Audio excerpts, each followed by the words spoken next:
I'm Christopher Zweig, and today on CJ at the Movies, I close off this season with reviews of the ambitious sequel, The Matrix Resurrections, and the Kingsman prequel, The Kingsman. Let's take a look. Our first movie is the ambitious sequel, The Matrix Resurrections, and it stars Keanu Reeves once again as Neo, who finds himself inside the Matrix, which takes place in San Francisco, where he's a game designer with Smith as his business partner. Jonathan Groff replaces Hugo Weaving as Smith. Yahya Abdul-Mateen II plays an alternate version of Morpheus since the Lawrence Fishburne one died, and Carrie Ann Moss reprises her role as Trinity, who is trapped inside the Matrix as a different woman named Tiffany. Neo knows Trinity is still alive inside and must do everything he can to save her.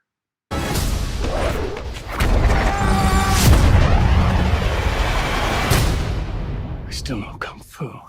The Matrix Resurrections is implausible at times. When inside the Matrix, Reeves looks like John Wick, and when he's not inside, he looks like Neo, and there's not much explanation into why Groff had to replace Weaving as Smith, and the story is convoluted, and yet I'm giving it a go because it's just a campy, nostalgic, visually stunning B-movie of a sequel that I really found entertaining. This one was directed by Jesselina Wachowski in her first entry since that sci-fi bomb Jupiter Ascending, and she gives it a certain kind of style and visual appeal that keeps fans involved, so check it out! And our next movie is The Kingsman, the prequel to Matthew Vaughn's Kingsman franchise that shows us how the Secret Service organization started. The first movie was wildly entertaining, the sequel not so much, and this prequel will be on my worst of the year list. It's so boring and lackluster, with Ralph Fiennes being the only actor who shines as the Duke of Oxford, who enlists his servants, played by Gemma Arterton and Djimon Hounsou, and his son, Harris Dickinson, in starting the Kingsman's Club, just as World War I brings us some terrible villains. Welcome, Englishman. Rasputin, your reputation precedes you. And that's Rhys Ifans as one of the villains, Rasputin. The Kingsman relies on too many CGI effects and F-bombs to keep the franchise alive.